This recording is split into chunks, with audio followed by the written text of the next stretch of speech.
I'm Zach. And I'm Michelle. And this is a Couple Games YouTube channel. And in this video, we are excited to talk about our favorite games for 2 players. So a lot of these games are played at either 1 to 5, but we think that they play really well at 2. I think there's actually one that's a 2-player only game. But like I said, we just think these are our favorite 5 games for 2 people. All right. Can we get started? Yeah. All right. So first on our list is Nova Luna. So Nova Luna is, gosh, I don't even know what you would call this game, a race, but you're basically building patterns with these colored tiles. And the way it works is you have this sundial around and you can only move the moon 1 to 3 spaces. And when you land on a tile, you take it and add it to your collection. And then you're also trying to create patterns so you can put down these colored discs. And the first player to put down all their colored discs is the winner. Yeah, like you said, it's a race for sure. One mechanism I really like in this game is that if you are behind, you keep going until you're not behind anymore. So like along that ring, that circle, as long as your token is like in last place, it's still your turn. So that can really work in your benefit to try and plan to where you can have 2 turns in a row compared to the other player. So I know that's what I always try to do. Yeah, and the way that turn token moves that Michelle's talking about, when you take a tile, it has a time value on the tile, and that's how many spaces you move your token. So if your token's in last, or if it's on the top of the stack, then you get to go. So yeah.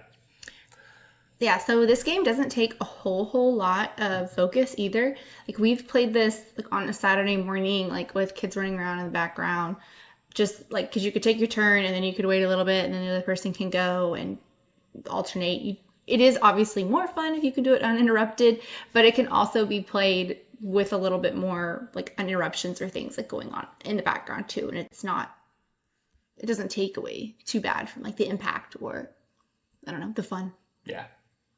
That's Nova Luna. Yeah. The next one on our list is Parks. So in Parks, you have these hikers and a little track. So we can turn around like that. You can see it. You're moving your hikers along this track to collect resources, and eventually with those resources, you are going to visit different parks, and these are all from like a National Geographic type magazine or calendar, I forget. But the illustrations in it are really gorgeous, but you're trying to get these parks that are worth points.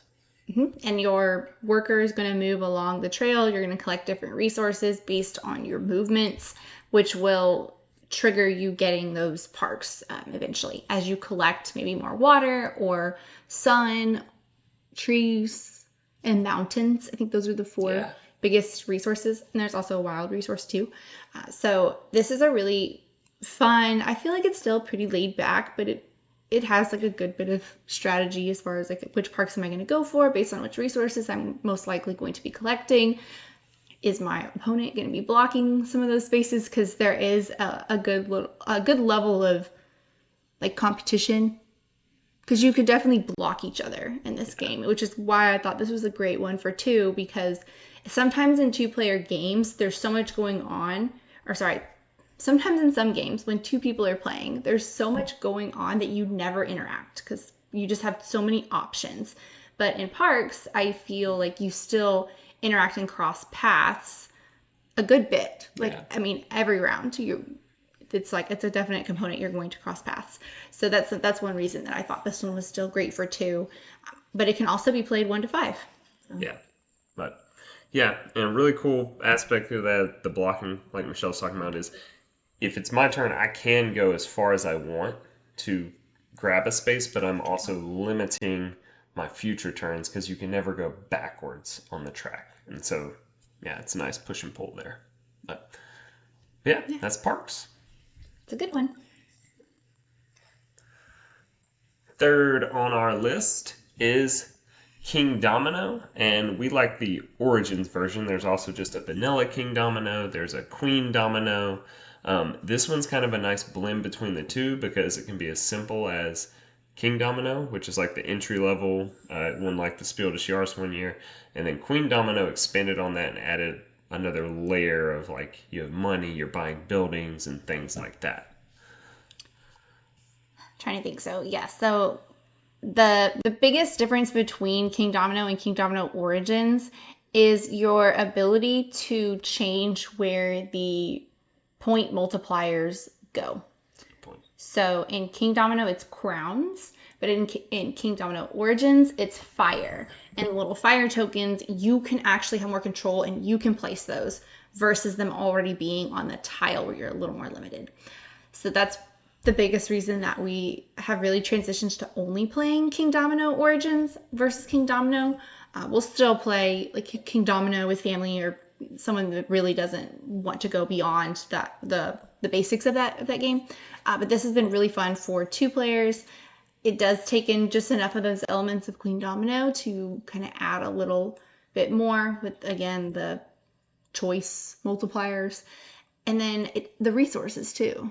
Yeah, the mammoths, the arrowheads. The fish. Yeah, so it adds a nice resource where you can either trying to collect majority of those in one of the modules or you're spending them as resources to get more point tiles, basically. And we didn't do a good job of explaining like the beginning of this game that you're trying to mesh certain regions together. So you want to have like maybe all your water together or all of your meadows or all of your like forests. Mm-hmm. I'm trying to think of the ones that are in this game. Yeah, meadows, forests. It's like a desert. Yeah, desert. And then there's like a cave, whatever this. Yeah, some like sort of cave area. Cave area. But, yeah, go ahead. Yeah. No, I was just going to say the way you're getting those tiles that Michelle's talking about is you're drafting them with your little cave people every round. What's neat about the 2-player game is in a normal like 3 to 4-player game, you only get 1 meeple. But in a 2-player game, you get 2. So there's a chance that you can go back to back, have 2 turns in a row essentially because of the way the tiles are laid out from last round. Because you're choosing, your turn, because you get that choice. So that's why I really like this one at 2, maybe even more than I like it at 3 or 4, because you have that, and you also have the option to make a bigger grid. In the 3 and 4-player game, you can only do like a 5x5, but in the 2-player game, you can use all the tiles again and go 7x7. So yeah, we always play it as 7x7. Always. So solid game for 2. Should definitely check it out. Think about adding it to your shelf if you play a lot of games.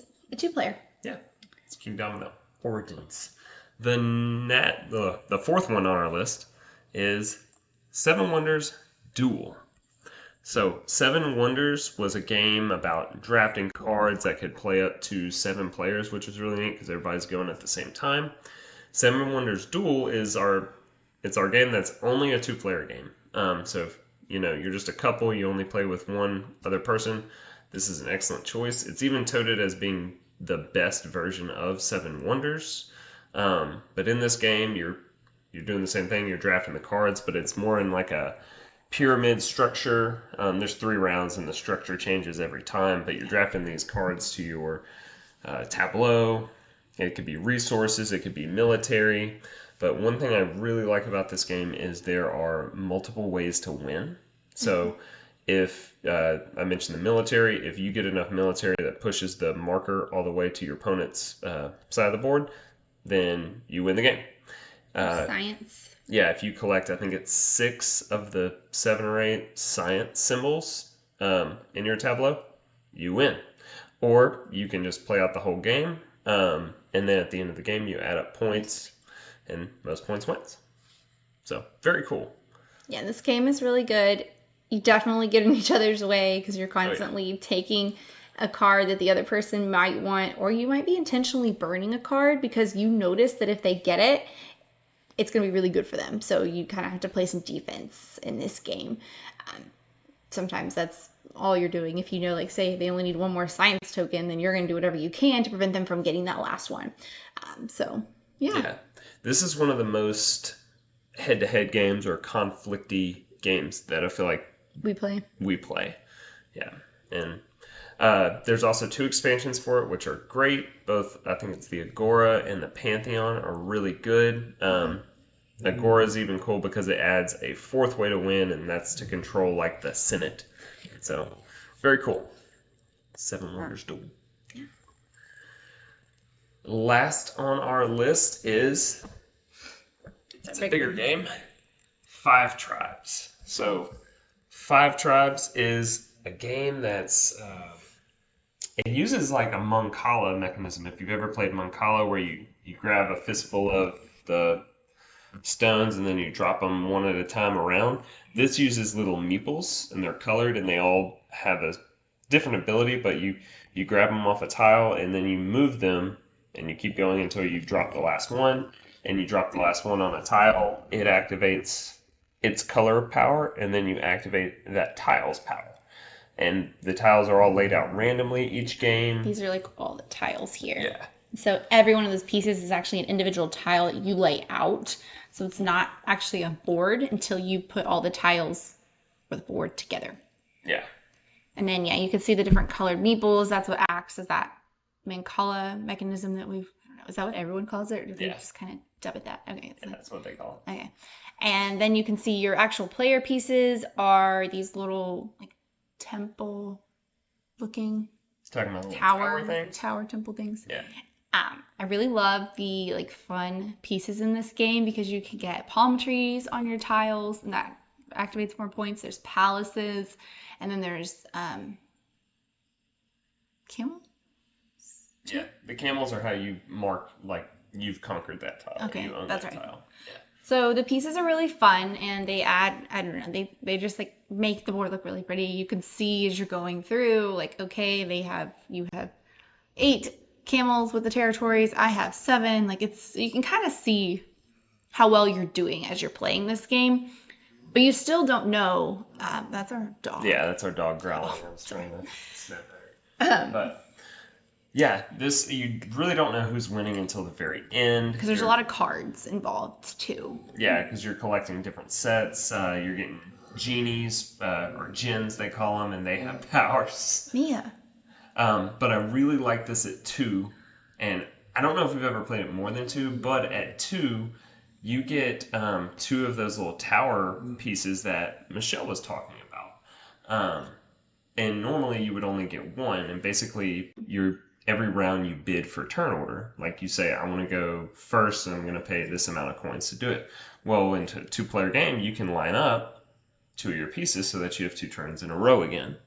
And so that's something that you don't get in the other player counts, which is really cool, because this game, it's hard to have a long-term strategy because the board state will change constantly. It's like, okay, I want to pick up those and go there, but Michelle just went and she dropped a meeple on there, so that's going to change how many spaces I can move.